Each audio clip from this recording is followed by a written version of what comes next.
You're listening to Don't Waste Water. I define water risks. I look at it from three different categories. One is physical water risk. The other big category is water infrastructure risks. And then the final one is governance risk, which I think is extremely important and very much ignored. Hello, bonjour, and welcome to the Don't Waste Water podcast. For governments, of course, it's critical. You're supposed to manage your country. You need to know water risks. It's connected to your economic development. It's connected to your social development. It's connected to gender equality. If we look at women spending so much time collecting water instead of going to school and working. So it's connected to every facet of an economy. I'm your host, Antoine Walter, and in today's episode, I'm delighted to welcome Jennifer Möller-Gulland as my guest. With the 2030 Water Resource Group, what we did was bringing together a multi-stakeholder platform. So bringing together private sector, public sector, civil society to one table and asking them, so this is our analysis. What do you think? What did we miss? What do you think are the biggest priorities? What do you think are the underlying reasons which we might not have captured? Why are these things happening? To really come to the bottom of it. I love the question why, and I think we should use it a lot more. Jennifer is a water risk expert and water economist for the World Bank and the United Nations Development Programme. God, I started my internship with UN Water. My water career, and I was extremely disappointed. Let me tell you that. It's exactly what you say. They're all working on water and they can't get organized. So you develop a new organization to organize all the other organizations.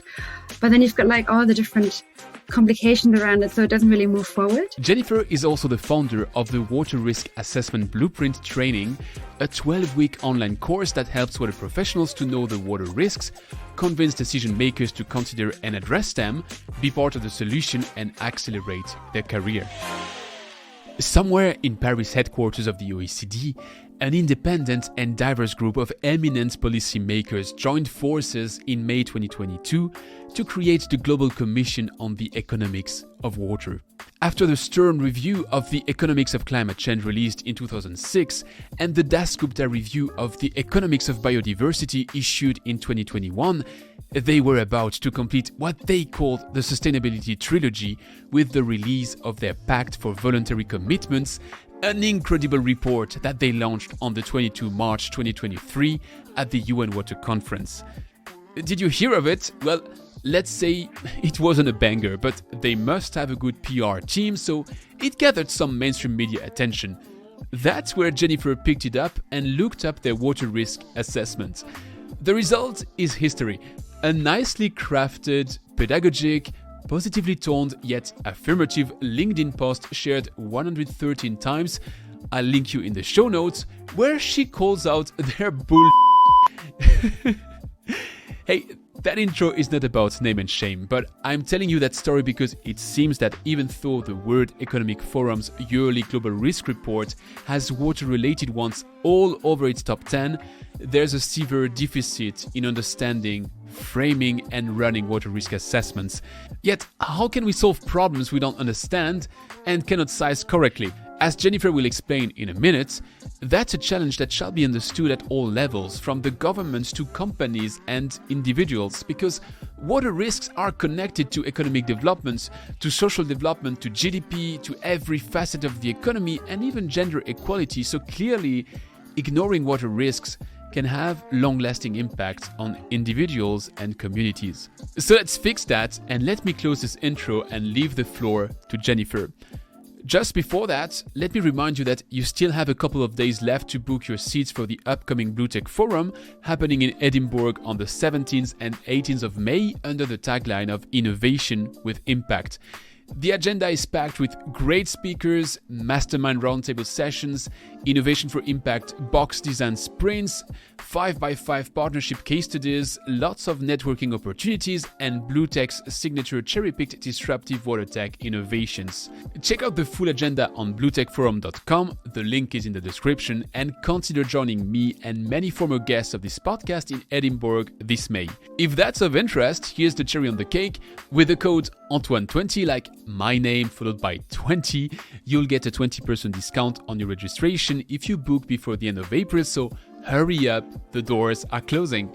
Again, all the links are in the description. I'm looking forward to meeting you in Edinburgh, and for now, I'll let you dive into my conversation with Jennifer, and I'll meet you on the other side. You're listening to Don't Waste Water. the podcast that helps water professionals to improve their wastewater treatment, optimize their operation costs, and keep up with the latest market trends. This podcast is brought to you by GF Piping Systems. As a leading supplier of piping systems made of plastics and metal, GF Piping Systems is the global expert for the safe and reliable transportation of water, chemicals, and gas. For more information, visit gfps.com. Hi, Jennifer. Welcome to the show. Hi, Antoine. Good to be here. You bring a fresh topic on that show, something we never covered so far. So I'm really looking forward to that conversation and exploring all that's inside this quite interesting topic. But I have still traditions on that microphone, and those traditions start with asking you to send me a postcard. And you're sending me a postcard from New York. So what can you tell me about New York, which I would ignore by now? I was here for the UN Water Conference. So we had great discussions, meeting everybody again after a long time, and looking positively towards the future. I warned you that I would maybe disagree with you. I've seen your feedback on the UN Water Conference expressing how impressed you were with the outcome, with the power moment where the president of the assembly pushed the button. And that is maybe the biggest disconnect I had, because to me, that was an awkward moment. Like one of these buttons you see in a quiz game on the stage of the UN, and like I push it and everything is going to change. I reviewed not all of them because it's a lot, but the commitments of this water action agenda. And I'm not that impressed about the ones which didn't make the news yet.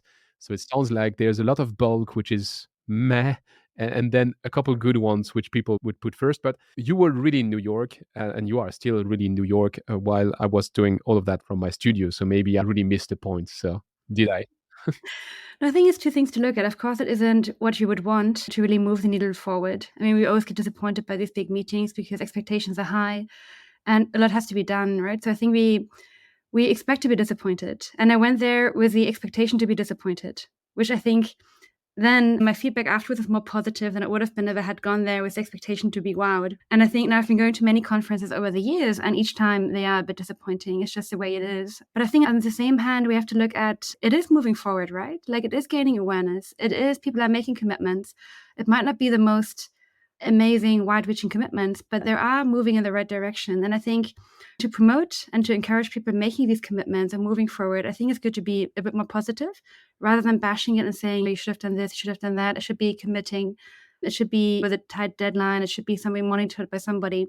I think that would put people off. I think now many people are just putting their toes into the water, testing the waters and looking at what happens if I make a commitment. Can I manage? Can I not? How does it work in my company? How does it fly? And giving people that space and giving them some positive encouragement also does a lot, right? I mean, but I agree, it's not world changing. But I think, with the going in the right direction, encouraging people to go in the right direction, and then reviewing it, of course, to see did they actually do what they promised and hold them accountable afterwards. I mean, we don't want to see people promising they did something which they didn't do, right? I fully agree. But at least being supportive for those who are new in the field and are committing to something, kind of letting them play a bit and then see what happens out of it. And then we can always be critical afterwards again and then say, okay, now you played and now you have to commit to something which is more tangible, which holds you more accountable. But just to avoid being completely depressed in the water space, we do need some kind of optimism, right? And I think that's why my post was optimistic, because I went there with the expectation to be disappointed. So you're a half full glass type of person, and I think you're fully right to watch and look at it that way. So you mentioned how these people are now new to the water field, and to connect to your story, that happened a while ago, but at some point you were also new to that water field. You're coming from an economic background, so how do you get interested in water? That's a good question. So I was studying international economics and finance with the intention, or with the fascination of why do some countries develop and others don't, right? So I was really looking into what are the key factors which are bringing like Germany ahead of the game. If we look at, I don't know, Gambia, just to name random countries with G, what is the difference which makes them develop and not develop? And we were doing these long calculations over pages with the assumption of markets are perfect, people are rational, which are all complete nonsense assumptions, right? I mean, they will never hold true. So your calculation is also based on assumptions which are very shaky, which made me quite frustrated, right? Like, how are we going to solve the world's problems like that? And I went to a Model United Nations conference at university, and there was a person, Kevin Coe, who held a presentation on his PhD topic on the human right to water. And it blew me away completely. I'm like, wow, water, that is exactly the factor underpinning everything we need. That decides if we develop or it doesn't, or we don't develop. It's the absolutely core foundation to what is required. As the absolute minimum, right? You have to have water security before you can develop. So it really hooked me into water. And then I looked at, okay, do I really want to specialize in water? Because I'm actually economist, maybe business, but water? Like, what does water have to offer to really fill a career? So I did an internship with PwC and then with UN Water, and I was like, wow, it actually really is great. Then I did a master's at Oxford in water science policy management. I'm like, wow, even after 1 year, it's even more fascinating. So I stayed ever since. What you explain rings a bell to a conversation I had with Tom Rooney on that microphone, where he explains that water is the base of this Maslow pyramid. It's part of this bottom of the pyramids and how you build upon that. Mm-hmm. So that was my very muggle and layman translation of economic theory. You've been working with international multilateral agencies, which are often quoted, including in one of your polls, as the dream employer. Like, you would dream to work for the United Nations, you would dream to work for the World Bank. Mm-hmm. You've achieved the dream. So is it a dream? And how cool is it? And what did you learn? So I always worked as a consultant. I was never staff with UN or World Bank. I was just thinking as a distinction. Well, what I have to say is these organizations, they do hold a lot of power, of course, right? So if you do work with them on a project, it opens doors. Like for the water risk assessments I was working on with the World Bank, you knocked on the door of a government agency and they would just open the door and invite you in immediately. There wouldn't be a long waiting time, right? So it really does open doors. It does allow for connections. On the other hand, you also realize what you don't see from the outside is that it's a very bureaucratic agency.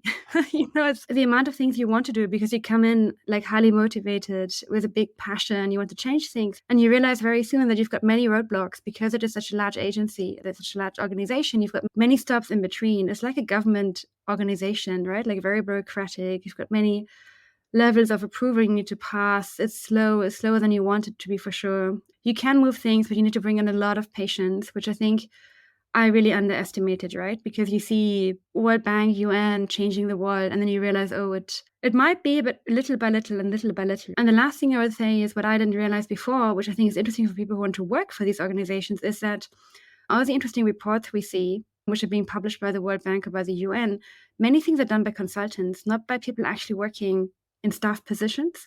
So if you actually work in the World Bank or the UN as a staff position, I mean, mostly I would speak for the World Bank, and you expect to do these very nice reports and do the detailed research and everything, you might be managing it, you might be guiding it, but you wouldn't be doing the depth of the work, right? Like consultants would be doing that.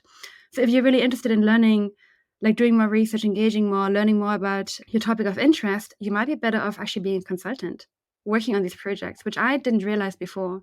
So if you work as a staff position, it's a lot about managing your portfolio, right? And maybe commissioning studies which yourself would like to work on, but you don't have the time for, so you have to hire consultants. We had that conversation with Gonzalo de la Camara on that microphone, who shares, I guess, with you this experience of being a consultant for these big agencies. And he was highlighting how there are 40 UN agencies with a mandate for water. How do you navigate that jungle? God, I mean, I set up my internship with UN Water. I mean, my water career, and I was extremely disappointed. Let you tell you that. I mean, it's exactly what you say. They're all working on water and they can't get organized. So you develop a new organization to organize all the other organizations.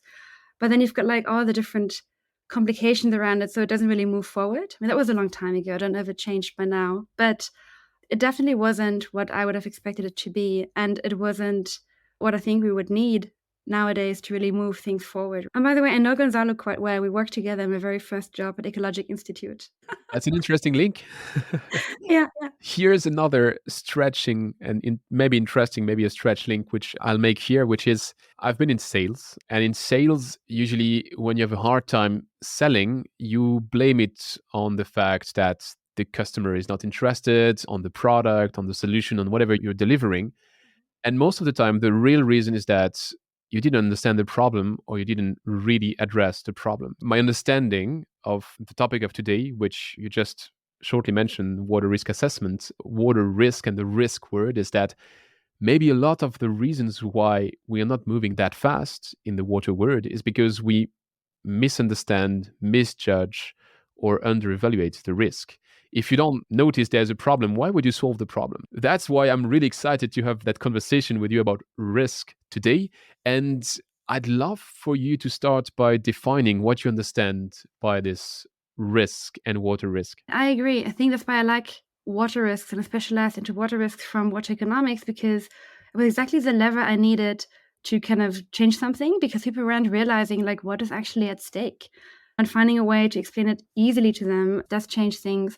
So how I define water risks, I look at it from 3 different categories. One is physical water risk, includes water stress, so mismatch of supply and demand, water pollution, and water-related disasters, so floods, droughts, landslides, and such. The other big category is water infrastructure risks. So everything from source to when we treat wastewater and discharge wastewater again, and in a hopefully treated way. Most often it's not treated. And then the final one is governance risk, which I think is extremely important and very much ignored. If we look at water risk assessments, so looking everything at the legal system, what is the institutional setting? What are the different stakeholders? How are they coordinating with each other? What is the level of corruption? How does it influence what is happening on the ground? Like often just ignored topic, right? It's super prevalent in all the countries we work in. Actually in all countries, just to different degrees, right? What is the level of capacity? Can people actually do the tasks they're supposed to be doing? What is data? Data also falls under governance. And then looking at these 3 different categories, so physical water risk, infrastructure risk, water governance risk, together allows you to understand what risks we're dealing with in the location we're looking at. Who needs to understand those risks? I think everybody needs to know the risks for different purposes. Even you and I, we should know the level of water risks we're facing in the place we're living in, right? If we look at Flint in Michigan and the US, for example, the government is supposed to provide clean, safe drinking water, right?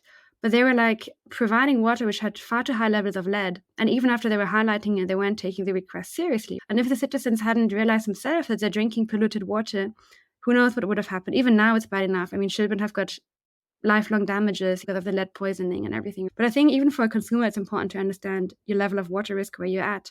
But otherwise, I mean, for governments, of course, it's critical. You're supposed to manage your country. You need to know water risks. It's connected to your economic development. It's connected to your social development. It's connected to gender equality. If we look at women spending so much time collecting water instead of going to school and working. So it's connected to every facet of an economy. Then companies, you're responsible, if only within your factory boundary, you're responsible to take water sustainably and discharge water in a treated way according to the best standard. So you should know about water risks too. And if you're a company or an industry and you need some level of water, you would need to know if you're in a water stressed area or not. If you need some kind of level of quality water, for example, if you're a data center, you need to understand what is the pollution in the water, like how much do I have to treat it? What would it cost me to treat the water to a level I can actually use it? And what does it look like in the future? So if you want to build a new site, how safe is the water situation? So we see with Tesla, for example, which opened a factory close to Berlin, they underestimated the water risks, right? And they incurred quite high costs because they had to change things before they were allowed to open finally. So just it's a financial implication for companies. So you've got like governments, you've got companies, you have just civil society, just you and I. Like it's important for each one of us to know. It's important for multinational or development agencies to understand like where's my focus, what am I going to prioritize, how are things connected. It's important for investors, for lenders. If I give somebody a loan, might it default because there's a lack of water or polluted water? Is it going to be a drought, a flood, a landslide? So it's really relevant for all of us from different angles, right? It is relevant to all of us, and you say very rightfully that we should know more about it. But if we're realistic, how much do we really know about? I mean, let's take a stupid measure, but just to put a level on that. On a scale from 1 to 10, what is our awareness about the water risk we're facing today? That's a good question. And I think it depends a lot on who you ask. But I think overall, as a society, I think maybe a 3 out of 10. We don't really know. We don't really know. And again, I might be looking at it in a positive way, right? But even if you look at the data, available data we have, for example, in Dhaka, the capital of Bangladesh, it nearly fully depends on groundwater. Like I think 70% at least is using groundwater, right? It's like a massive multi-million city. We do not know how much groundwater we actually have available, like how long it's going to last. We know it's falling. But, if you look at the estimates of the actual groundwater volume, they're like hugely different. So we don't know. We know like an upper bound, we know a lower bound, but the so far parts are basically say we don't know. And then what are the risks of that? Or even pollution, we don't even know with PFAS coming up more and more. We don't know where PFAS is on which water sources because we're not measuring it. So you've got so many unknown factors. I mean, we've got so many unknown factors. In every place we are, we've got so many unknown factors. For PFAS, it's easy. It's everywhere. It's raining PFAS in Antarctica. So you can assume that if it's raining PFAS in Antarctica, there's PFAS everywhere. What we don't know, though, Mhm. is what are the exact health consequences of it. We Mhm. have suspicions, but we don't have like hard proof for every single compound and for the combination of those. You mentioned three categories of risk: physical risk, the infrastructure risk, and the governance risk. And you mentioned the example of Flint. I think that's an interesting one because people will know the case of Flint first because it's been discussed quite a lot for a lot of reasons and a lot of good reasons. But if you've just watched the Michael Moore movie, what you know about Flint is they had a lead problem, so physical risk, quality risk. They solved it, hopefully. So the physical risk is gone. So we're good. But if you look at the way, let's take governance, let's look at the way all of that was managed. Did anything change in the way it's managed? Probably not. Mhm. So the governance risk is still exactly the same. Mhm. And yet people will consider Flint to be solved. Do I misunderstand that because I'm a half empty type of person? Or Yeah, I'm not sure about the exact governance changes in Flint. So I didn't work in Flint, so I couldn't give you the specifics about it. But if you look at governance in general, it's not really set to identify risks in a strange way, right? If you're in the government, you want to make sure you keep your job. You want to make sure you don't flag too many things which could be costing you your job. So if something strange happens, the first reaction would be, let's keep it under the carpet for now. Let's have a look what is going on. And if we don't know, let's just keep quiet. Somebody else is going to take care of it, right? And this attitude is really dangerous, especially around water, because we depend on it. It's dangerous for anything, but especially for water. So unless you have any kind of very quick functioning mechanisms, it's not going to change. So unless they have like some kind of nationwide way of response, like how do I respond if I get like an unusual measurement of lead, of arsenic, of PFAS, whatever it is in my drinking water, there has to be established protocol which is followed. And there have to be different areas where I can call to really make sure I get supported. Because the people in Flint, they were having crazy results in their water quality samples.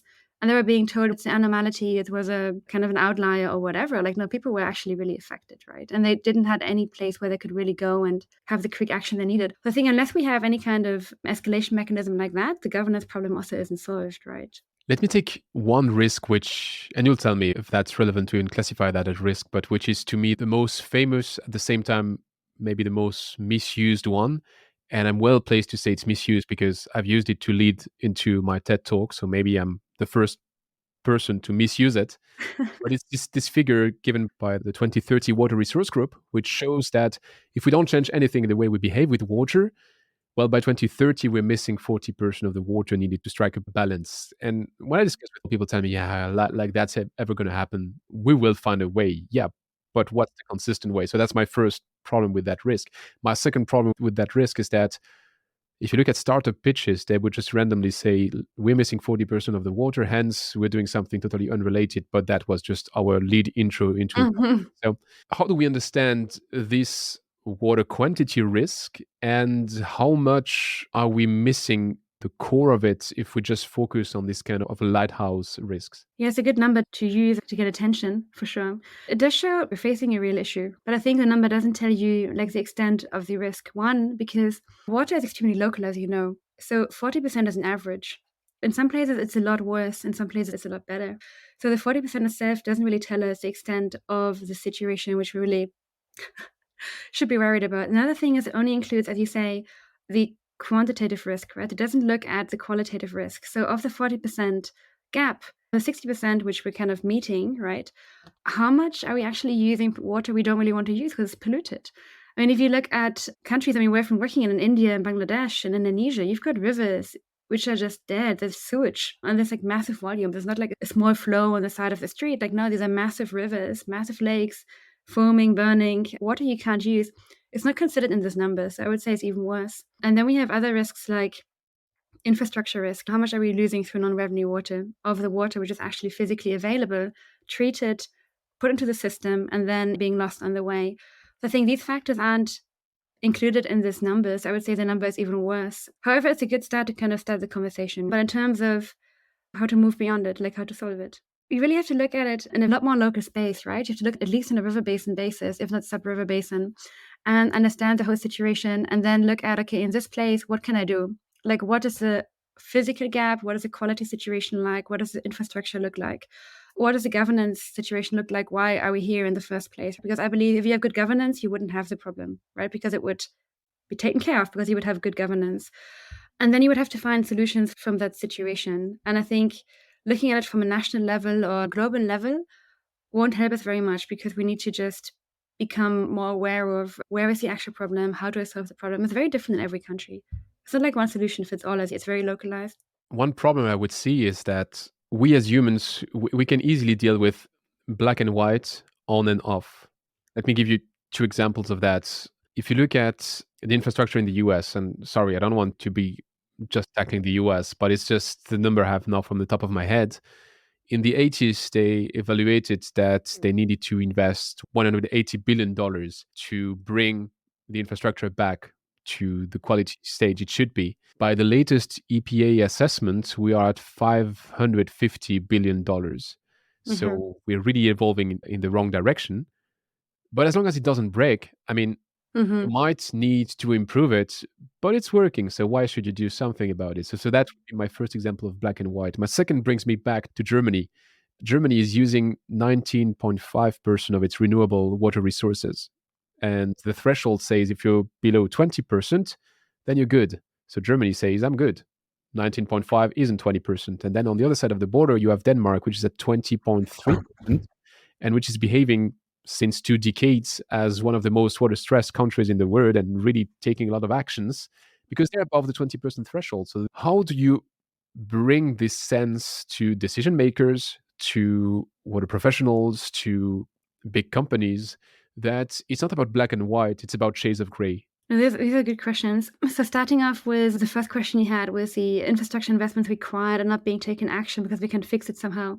If you have a bottle of sparkling water because it's got more pressure inside, and then you put holes into the bottle and you start fixing it by putting tape onto it, right? Like the more holes you have, at some point the tape can't hold anymore. It's just going to explode, it's going to leak. And I think the same is with our infrastructure. We can fix it in small increments. It's going to last, yes, but at some point it's just going to break. We've got like an old dam, we can fix small holes, at some point it's going to break. And I think because with the political cycles, they're like 5-year cycles usually, right?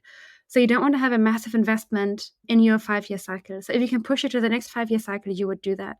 And with the money, instead of investing it in water, which usually causes an annoyance, like if you renew pipes in the street, you cause traffic jams, right? So people are going to be annoyed with you, instead of being like happy that you're going to have safe water in the future, right? So you want to have the next person dealing with people upset with the traffic. If you use the money instead to build a kindergarten or a school or a nice park, people are going to be happy about it, right? So any decision maker looking at a short-term gain to kind of be re-elected in the cycle will be focusing on what can I use my money for to make my voters happier, which is not a blocked up road and traffic jams and everything, right? So looking at that and then realizing that at some point it's going to blow up just because the way decisions are made is not made for the long-term sustainability, right? It's made for a short-term gain, a re-election cycle of 5 years or 4 years, depending on your country, which is going to be a problem for all of us in the future. And we're just waiting for the first countries to really fail. If we look at the US, they have got these infrastructure scorecards, right? Where they evaluate all the infrastructure and give them a grade. And I think water was D in the last one, A being the best, F being the worst. And I think it improved to C minus, I think, a major improvement. But, you can see like it's actually bad. It's actually bad. And if you look at the definition of D, it's bad.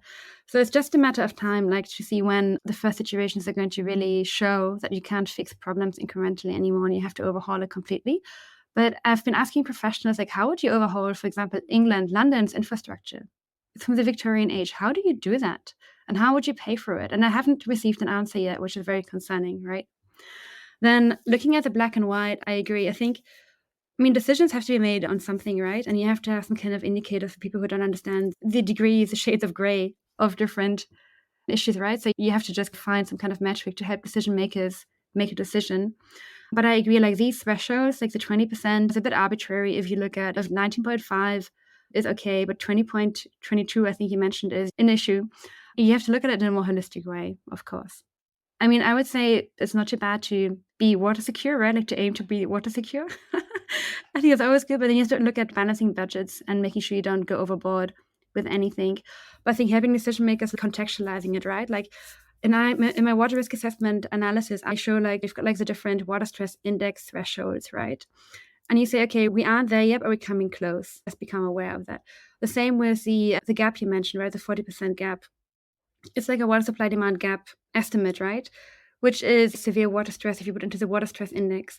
But I'll be showing the water stress index as well to make sure people don't think, oh, we don't have a gap, so we're okay. Do you want to make sure we don't have a gap? Yes, it's true, but we're moving from low water stress to medium stress to high water stress to severe water stress, which is then the gap. So if we're already in high water stress, you're short before you have the gaps. You have to take action right now.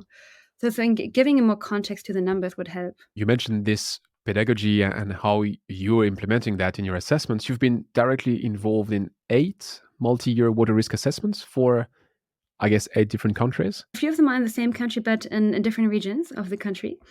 So in Mongolia, for example, we worked on with the 2030 Water Resources Group when I was still with PwC. We looked at a national level assessment.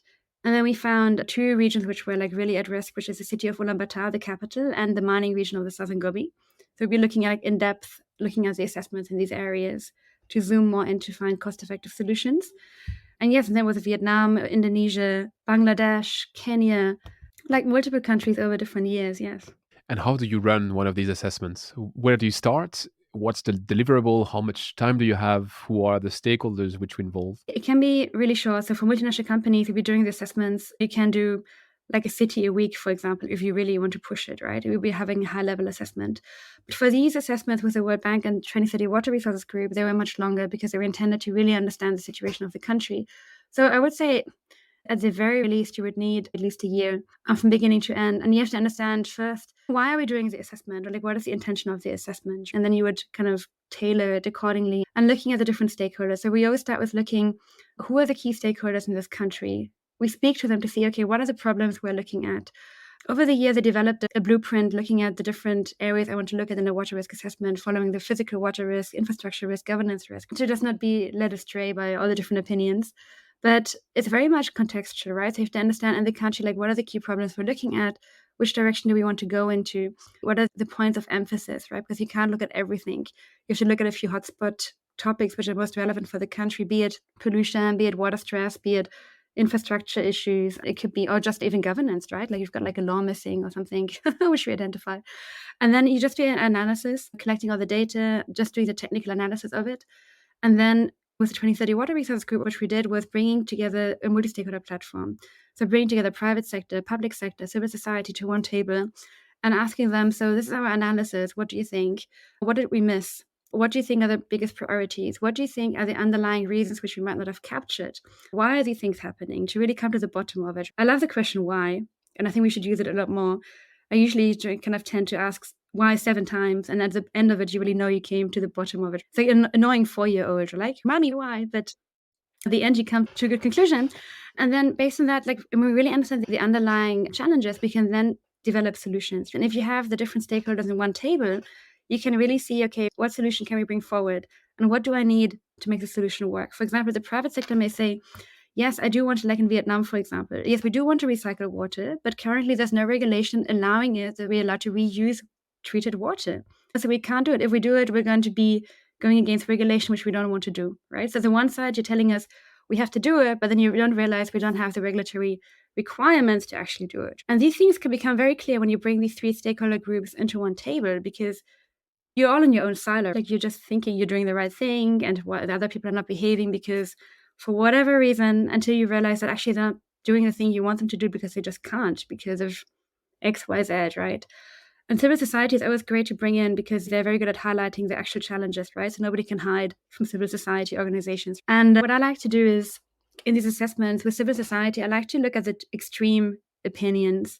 And as a consultant, I can do that. If I were to be staff of World Bank or UN, it would be harder to go to the NGO which shouts loudest because it might become whatever, they might use it for media or whatever. But for me, I can just go there innocently and ask them, what is the problem? Why are you so angry? If you really go to the extreme ends. And there will always be some kind of truth in it, right? Nobody is angry or annoyed for no reason. And then you can see what is a common ground I can look between the 2 extremes. And then you really understand the issue much better. And then if you wouldn't be speaking to them and you just stay in the same narrative, everybody says the same thing. So I always try to get very different opinions just to make sure the analysis is inclusive, right? And what happens next? You produce a report, but What's the fate of that report? How does it get executed on? Yeah, that's the thing, which is the annoying part of it being a consultant, right? Like you submit a report and you give it the blessings and you send it off and you just keep your fingers crossed that people are going to use it, because that's where your area of action kind of ends, right? But so, for example, with the multi-stakeholder platforms, with the 2030 Water Resources Group, and I'm just quoting them because I worked with them for the last 7 years. And I just stopped, like, I think last year, but until then it was like continuous and building multiple stakeholder platforms and working with them in different areas. But you'll be developing different work streams. So you've got the national level multi-stakeholder platform, which what I mentioned just now, you kind of discuss a report and such. Then you identify what are the key areas you want to focus on. So you'll be splitting this platform or developing new working groups on the different topics. And again, you always have private sector, civil society, public sector together on one table. And then you focus on, okay, what can we do to solve this problem? And you'd be looking at options and kind of bringing solutions, having pilot projects or bigger projects, and just implementing the changes. Now, if the report is for the World Bank, of course, they would be including it in their lending operations, right? They would be including it in the national country strategies, whereby they're doing the reports to be able to help the countries better, and to have like a targeted strategy within the lending operations, and to go to the countries to propose different projects based on what the priorities were identified in the report. And the governments themselves, I mean, in Vietnam, they were very interested in the report we did for them because we connected it to GDP impacts. And we noticed as soon as we did that, we got like a whole level of different attention, of course, because they were focusing on, of course, improving their economy, growing. And we found, I think in Vietnam, it was 6% loss in GDP yearly by 2035 if they didn't take action, which is a huge number. And it's very conservative because you can't quantify all water risks, right? So it was just the ones we could quantify, and there were many more. So just looking at that, and then the government is taking action, a bit like wastewater treatment plants in Hanoi. And we'd have to follow up again exactly what is happening inside the government, which is a bit difficult to do from my perspective. But I do follow up again with the different teams to just see, okay, what is happening? And things are happening. It's just, are they as fast as we want them to be? No, of course not. But again, it's like this kind of trying to not get depressed by it, like at least being happy about the positive changes, even if they aren't as much as we would want them to be. You've been in the trenches and you still are somewhat in those water trenches, yet you've added a new dimension to it, which is that you want to raise the awareness and the understanding of these water risks. And you've been launching a training on those water risks, more than a training, but you'll explain that. What is the reason why you wanted to go into that direction, and who are you catering that to, and how does it look like? So basically, I mean, I've been working on this topic for a long time, and people were reaching out to me asking me, so how do I assess water risks? How do I do this assessment? How do I do it properly? I did have the answers, but it was like too time consuming to tell everybody individually, right? And there was no place I could direct them to. There's no website telling you like, what are water risks? How do I assess them? What are the pros? What are the cons? What are the do's? What are the don'ts?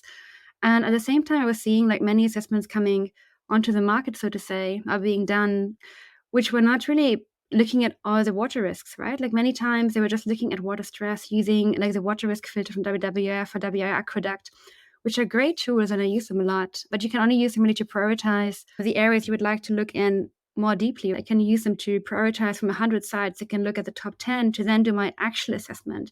But the people wouldn't be doing the actual assessment. They would just be using the filter or these tools to use it as a whole water risk assessment. You know, the thing is, which I also speak about in the training, the different reasons why you shouldn't be doing it. One is this global data set, so it just doesn't give you the risk for your location, right? So what I was seeing is that we've got like many assessments and many people working with water risks, which isn't correct. Let's put it like that.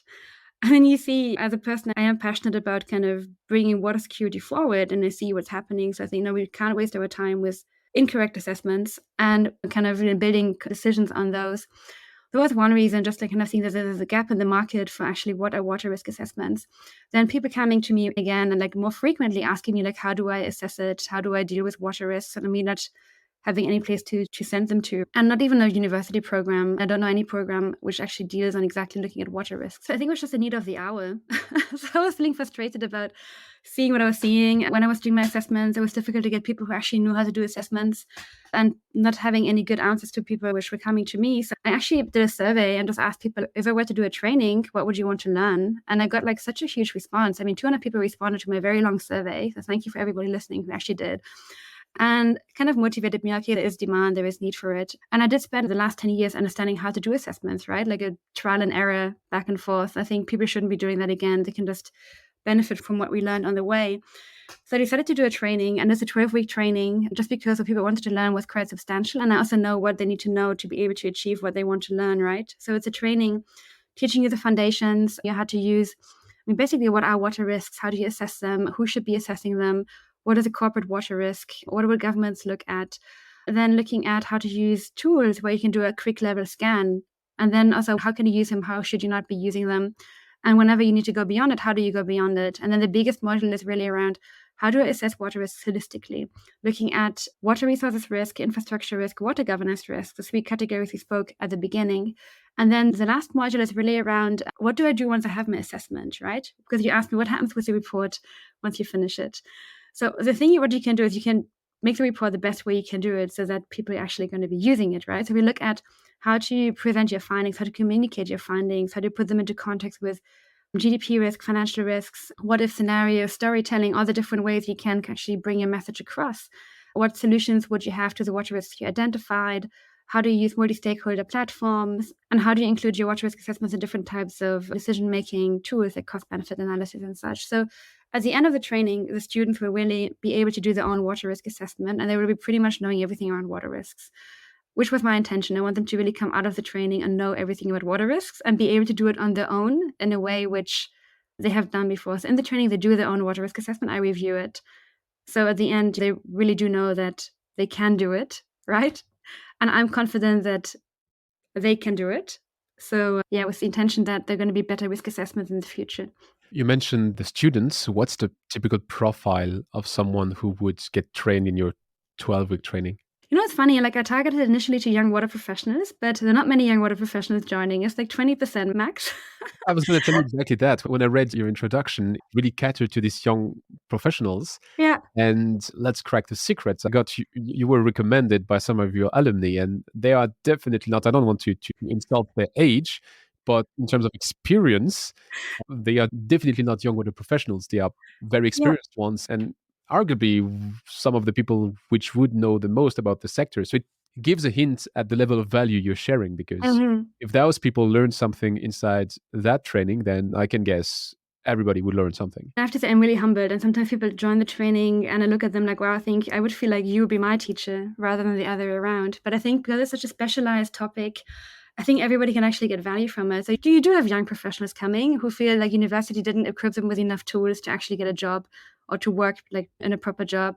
But then, as you mentioned, you've got seasoned water professionals who've been working in water for 10, 15, 20 years who come, but who are just looking at a different aspect of water, right? Like you've got people who are maybe consultants, they've been working on consulting all their lives, but they want to kind of add the water risk niche to their portfolio. Then you have engineers. I get quite a few engineers who, of course, are brilliant with the engineering side, but they would like to understand the bigger picture of what is beyond my focus of engineering to be able to do a better job in the engineering. Or maybe people want to just shift career, right? Like you might be an engineer, you might be working on a specific topic in water or beyond water, and you want to just focus on risk assessments, maybe shift to more water stewardship, more policy and governance. So you can take the training, which kind of helps you make that step. Or it could be people new to water as well. So I also have people who are new to water, completely new, and it even works for them. They just have to do a bit more work in terms of understanding what is groundwater or whatever, but it doesn't take too much effort. Like I had a lady working for an investment company joining who were creating a water fund. And they just needed some support and like, what do I put into a water fund? What do I look at? How do I evaluate my investments? Looking at water risk. So you have all kinds of people. And the nice thing is, for one, the different ages. It's this extremely diverse group, which is very nice for conversations because we have the workshops too, right? So they're very diverse in age, they're very diverse in profession, they're very diverse in experience, they're very diverse in geography. Like in one training, I had somebody join in Los Angeles getting up at like 5 o'clock in the morning, and the far end in New Zealand getting up at like 2 o'clock in the morning to just join the training. So it's extremely diverse. That would be my answer. I didn't quite nail my target group yet. How many people did you train so far? It's around 55. So it's small groups because they do their own assessment. So I want to make sure that I can give enough support while doing the assessment. I kind of choose the people who take the training to make sure it's a nice group, also in terms of building a network afterwards. There is a gate to that 12-week program, aside from the one you just mentioned of you're looking at people and only offering to people who would extract the value from it. Gate is absolutely the wrong word for it because it's the opposite of a gate. It's an open gate, let's say. It's an open door. You have a first workshop which you're offering for free, right? Yes, right. I think it was yesterday, your last one. But if someone would still listen to that after the last one you've shared, is there any chance for them to have like a second chance and to watch how that looks like? I can share the link with you and you can put it, I think you've got show notes. So I can share a link with you and people can just sign up and watch it. Perfect. Because I guess if someone listened up to that point, it's probably a good sign that they're interested into the water risk. Mhm. And if so many brilliant minds tell that there is value to extract from what you're proposing, it would be a pity that they can't benefit from the first step of your funnel. I could even take you to an entire sidetrack because my partner in crime on the water show, Björn Otto, is a marketing specialist. And he's looked up your funnel and he's like amazed by the way you Really? set all of that up. And he was wondering if you were doing that on your own or if you had some support. I'm glad to hear. Like, I think I'm trying to bridge the words because I don't know if, but I lived in Bali for 3.5 years. And of course, in Bali, you have a whole bunch of coaches and yoga teachers and entrepreneurs. And during COVID, they were all working on, let's put it online, right? And they were doing a great job on just creating their online products. And I was thinking yoga and coaching is great, but water is also really important. I wonder we can kind of bridge the gap and take it to a very untraditional space of water and just test the funnel strategy. And it's been interesting. It's been quite a journey. I did take a training on how to do it, online training, which I can recommend. It's from Coaching Masters. And that taught me everything I needed to just start. But I, of course, as a water specialist, have got no idea of marketing and how to do an online training and what is required and how do you do it. I've no idea. So this training really helped me. So I can recommend that and guide people to it if anybody wants to do this training. But thank you for the feedback. It's kind of an unusual space to be, right? Like for a water professional. Yeah, it is on so many levels an unusual space to be. Someone has to open the path and to dig up the ground. So that's you. Yeah, no, but I think water is so important. And I really do feel water is extremely important. And I think maybe we have to kind of go out of our silo of traditional way of doing things. I also really encourage my students to share their knowledge on social media, like to share the knowledge on LinkedIn, because I mean, we feel shy about doing it, right? But in the end, if you can help one person with your insight, you already contributed to supporting the cause of moving towards water security. And I think kind of changing our mindset of just let's just share what we know. I mean, coaches share what they know, like yoga teachers share what they know. Why can't we share what we know? Yeah. I think for the exact reason which I would have given you spontaneously, but now it sounds like I really read everything you published because I would say it's Dunning-Kruger. It's really this effect of it's a curve with four different points. You start by knowing nothing and hence having this confidence of I know nothing, and then you get a little bit of knowledge and then you believe you know everything, and then there's this big gap where you realize you don't know everything because you know what you know and you believe everybody knows what you know. Then you notice everything you don't know and then you have to climb back that hill. And I think a lot of water professionals are in that third stage of Dunning-Kruger, believe that everybody knows what happens beyond the tap, beyond the flush, and in fact nobody knows. And so that's it's plus it's an industry with 80% engineers, so Yeah. an engineer is not that confident in sharing with the word, so that's another barrier to overcome. But Yeah. don't want to rant for too long on that one. To bring you back on track, my last question to understand where you're aiming at in that deep dive is you have trained these 55 people, you will train more in the future. You are building a higher awareness towards this water risk, how to do an assessment and how to act upon the assessment and how to move the needle. If you look now in the future and up to you to decide if it's 5 years, 10 years, I don't know what's your horizon, what will tell you that you had an impact? What's your KPI? That's a good one. So I think for me, it is helping as many people as I can get the job they really want to work in. Because I believe the first step in creating change is working in a job you really enjoy. So if people would like to work more on water risk or water stewardship or something, then this training can help them to make that step out of engineering or out of whatever they were doing. That's one KPI, which is very intangible. People who are having job satisfaction, right? But the next thing is other people are including water risk assessments into their work. So either they change job and they go somewhere it's being done, or they're kind of including it in the current workplace. So the more assessments I see and people realizing about how to assess water correctly and using it for their work, the better. So I think my KPI would be in 10 years' time to see that water risk assessments are mandatory to before you do any kind of investment, like or any significant investment. So if the awareness is there, that I realize as a company, I want to expand my operations to somewhere in India, that the first step I will be doing, I mean, not the first step, but one of the steps is I would do my water risk assessment to have a look if it actually is safe for me to do that.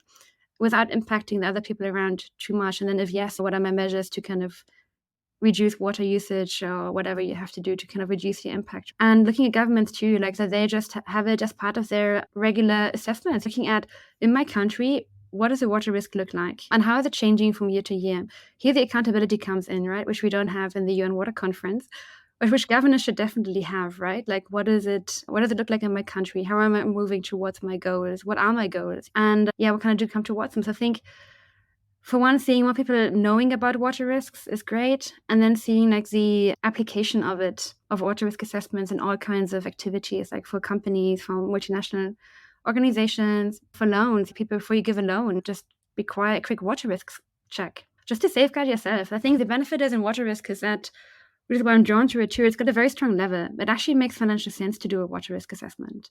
For anyone, I mean, for a country, of course, for a government, for a company, for investors.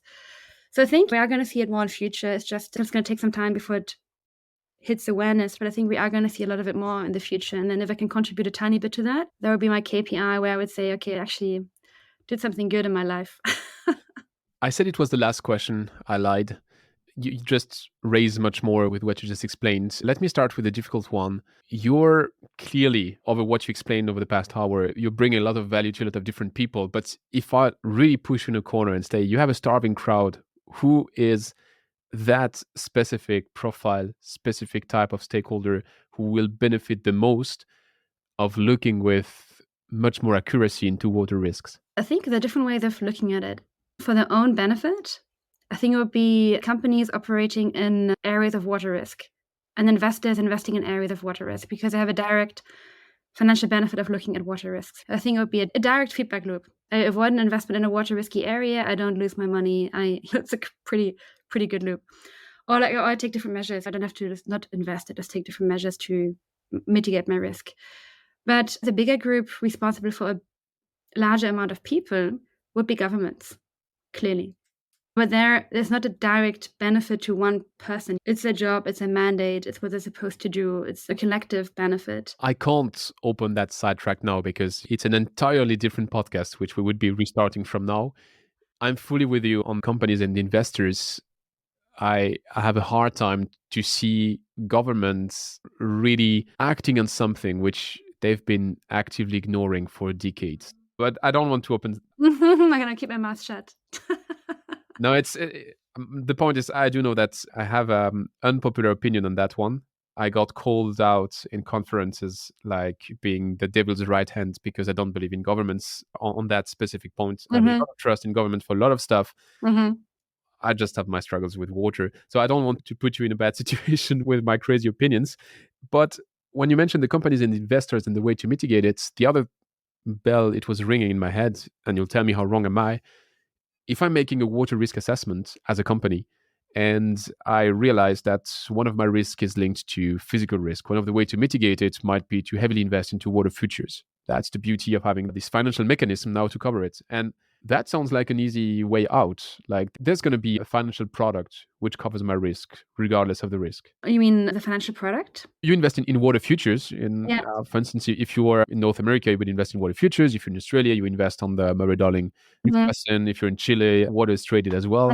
Yeah. So the three examples you mentioned are pretty much the only examples where you have water markets. Well, you also have the Colorado water market. But otherwise, except for those, you don't have many more water markets where you could just do that, right? I mean, in Germany, I can't invest in the water future here because there's no water market.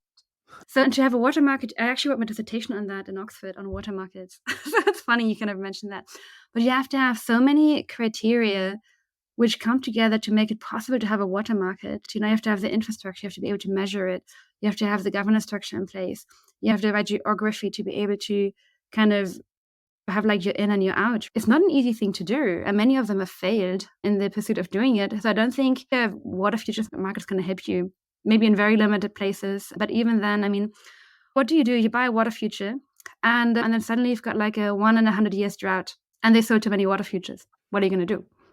You're going to transfer your money into a nature asset company, which is the next class of financial stuff you can invest in. No, I'm playing the devil's advocate. Yeah. Play. I had a deep dive with Scott Hamilton on that microphone about the water market in Australia and how it destroyed a river. So I'm not a proponent. I had him much more balanced episode with Ed and Bruno about the potential of having a water market for groundwater trading in California, which showed the perspectives, the positives, the negatives, and all the in-betweens, and had several conversations on that microphone with Nicola Ravelo about the water futures, the way to have like an insurance on water. But you're raising fair concerns. I'm just, if the most direct value of the water risk assessment is extracted by financial private players, which sounds like absolutely logical, there's also this temptation to solve it the same way, solve it in a financial way by just investing on the market. But I'm a muggle, you're the specialist. Yeah, no, and I think that a lot safer option, because we know our stock markets and so a bit risky at times, especially if you need to be able to rely on them. They suddenly tend to do strange things. But I mean, I would say a much better investment would be just to invest in water efficient technology. Because if you just reduce your water requirements by 50%, you already save 50% of the futures you have to buy. So I think that might be a smarter decision, especially for places where you don't have water future markets. I think you're hitting the nail on the head here. It's really about if you can in depth understand this water risk element, it is crucial as a water company, because why would you convince an industrial to invest into a water reuse scheme, into a high technology, which might be costly? You have to first, I'm bringing it back to how I opened that deep dive about the sales element of you have to understand the problem before coming with the solution. Yeah. And that's exactly it. The problem is there won't be water for everybody if just everybody is acting in a wasteful way with water. And that just, I do get one of the elements of the water risk. But just that one already justifies that you would dive into it. I understand how 55% got value, and I'm sure more people will have value in the future. Yes. But I think this comes to your point. I mean, the reason why companies don't invest in these infrastructure is because of the low price of water, right? Which, is politically kept down and you can't increase it. I mean, for many reasons, I don't see it happening anytime soon.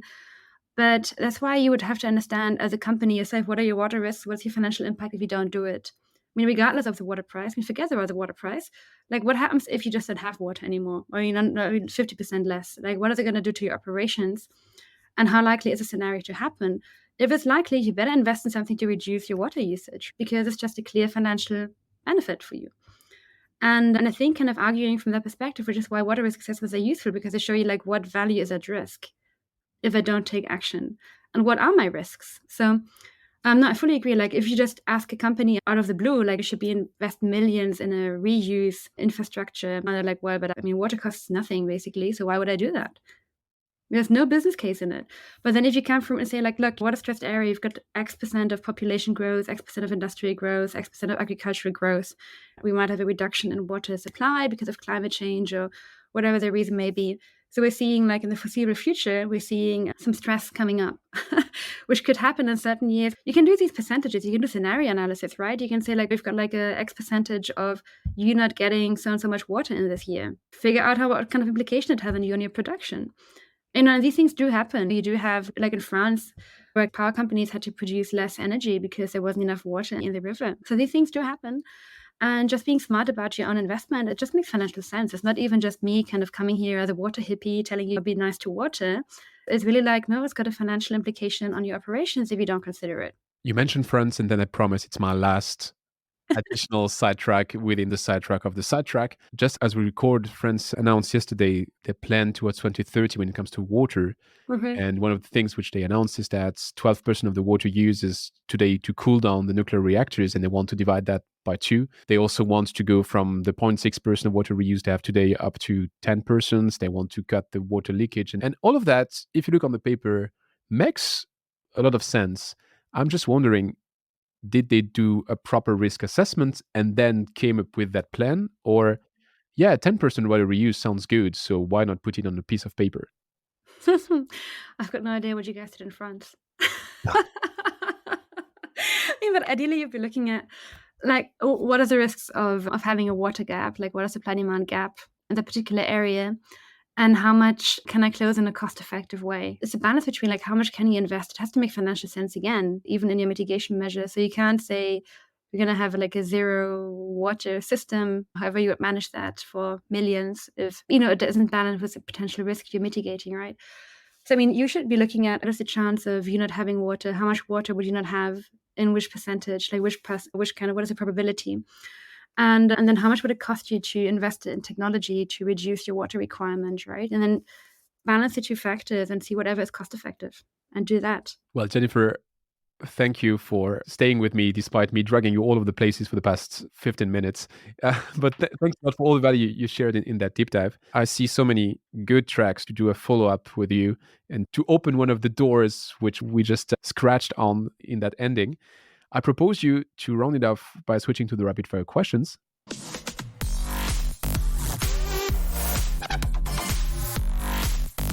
It's time for the rapid fire questions. And I promise you that I will keep my promise on that section, which is to have short questions aiming for short answers. And my first question is, what is the most exciting project you've been working on and why? My Mongolia project, because it was my first water risk assessment. The Ulaanbaatar one or the mining one? The national one. The national one.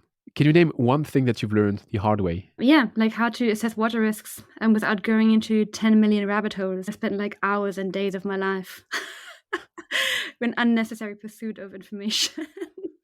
Is there something you're doing today in your job that you will not be doing in 10 years? Yeah, somebody hit me with administrative stuff and data collection, please. That's a fair one. What is the trend to watch out for in the water sector? I think new ways to get data with my pain point of collecting data. I don't want to do that in 10 years anymore. We've got like a lot of satellite data, AI, everything coming up at the moment. It's an exciting space to watch. Let me cheat again. There's this book by David Lloyd Owen, Global Water Funding, who is also a consultant for all this multilateral organization. I think he's part of the 2030 Water Resource Group as well. There's a ton of value in this book, so I'm not restricting it to one thing, but one thing which really marked me by reading the book is how limited the data is. In most of the cases, we simply have no clue. So I guess in your position, you have to start by looking for data which doesn't exist or which is in bulk somewhere. Yeah, but I switched it around. Like I got frustrated by always saying we don't have enough data. So I'm switching it around now to show like what we don't know because we don't have data. Like in Indonesia, I'm saying like, look, we don't know for 75% of the population what kind of water quality they're exposed to because there's no measuring station. Rather than saying we don't know, we're not going to mention it, we're kind of highlighting the problem of the impact of not having the data, right? So we don't know like how they're affected, but we know they are going to be affected because they're downstream of huge cities or mining areas or industrial areas. So we know it's not going to be pristine jungle water, but we don't know how bad it is. And that's the risk in itself, not knowing. Let me bring you back to the rapid fire questions. Do you believe we will meet SDG 6 by 2030? No, I have to join you in your negative perspective. So as I cited David Owen, do you believe in his thesis that we might meet SDG 6 by 2050? By 50? I mean, we don't want to be too negative. I mean, 2030 is a clear no. 2050, if we change the way we think, yes. If we don't change the way we think, no. I think it's a mindset issue. It's not a complicated thing to fix. It's just a mindset and prioritization issue. And last question, would you have someone to recommend me that I should definitely invite as soon as possible on that microphone? I do. I don't know. I think he hasn't been on your podcast yet, but it's Greg Koch. He used to be the leader for water stewardship in Coca-Cola International, and now he's a director at ERM. And he's an amazing person to ask any question. And so I've had the benefit of being able to ask him many questions, and he took somewhat of a mentor role during the years for me. And whenever I have a question about private sector, around anything really, he's so knowledgeable. And he's got such a great perspective, like very varied from many different facets. And it's each time enlightening to hear his answers. So I think he would be a great conversation partner. Well, thanks for the recommendation. And I do hope he's going to be at least as good as you. You were an awesome conversation partner. So thanks a lot for sharing everything you did today. You've been one of the few guests I had on that podcast so far, which was so thoughtful with your homework. So I have a bunch of links to your various ways to contact you, follow up with you. All of that is going to be in the show notes. If there's one of those which you want to highlight specifically so that people really start there, or one which you wouldn't have given me yet, that's your chance. Okay. I think you can follow me on LinkedIn, just under my name. I think I try to share everything I find out on LinkedIn. And if you'd like to follow the free web class Antoine mentioned, it's going to be in the show notes. It's a great entry point to understand like how I see water risks. And I do have different trainings, like a crash course training. So for people who just want to have a quick insight, it's a very short training just to kind of tip your toe into the water, so to say. And I have a 12-week intensive training on water risk, where you actually learn how to do your water risk assessment, how to communicate water risks, and where you know everything at the end of it about water risks.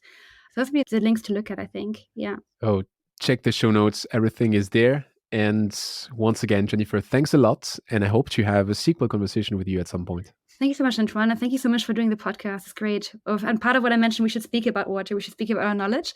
So thank you for giving a platform for that. It's great. My pleasure.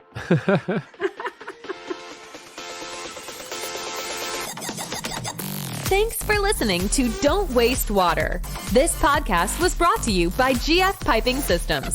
Loved this episode? Head over to Apple Podcasts to subscribe, rate, and leave a review. See you next time.